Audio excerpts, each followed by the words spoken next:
Sports organiser বিভিন্ন জেলা ডিস্ট্রিক্টে যারা মানে খ্যাতনামা যারা স্পোর্টস অর্গানাইজার আছে তাদেরকেই যাতে কাউন্সিলর হিসেবে মনোনয়ন দেওয়া হোক, যেটি ইতিমধ্যে দেওয়া হয়েছিল।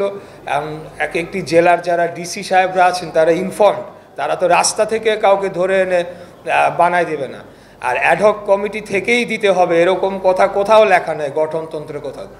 তাই এটা নিয়ে যদি আর বেশি বাড়াবাড়ি করা হয়, প্রয়োজনে বিসিবি ঘেরাও দেওয়া হবে, কিন্তু কোনোভাবে ইলেকশন ইঞ্জিনিয়ারিং করে বিসিবি দখল করবে যাতে ভবিষ্যতে একটা পার্টির লোকজন সেখানে তারা কর্তৃত্ব করতে পারে, আর আমরা সেটা বসে দেখব, সেটা কোনোভাবেই সম্ভব হবে না।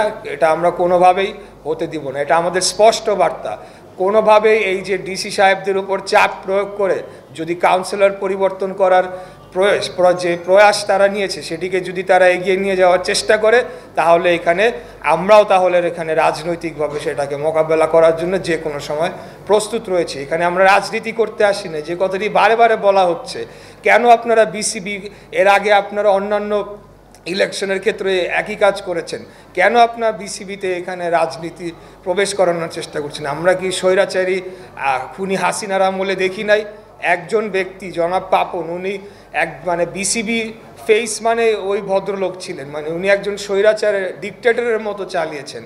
এখনও আমরা দেখছি যে সেই রাহু থেকে আমরা বিসিবিকে মুক্ত করতে পারি নাই, স্পোর্টস এরিনাকে আমরা মুক্ত করতে পারি নাই। বিভিন্ন জায়গায় হস্তক্ষেপ করা হচ্ছে।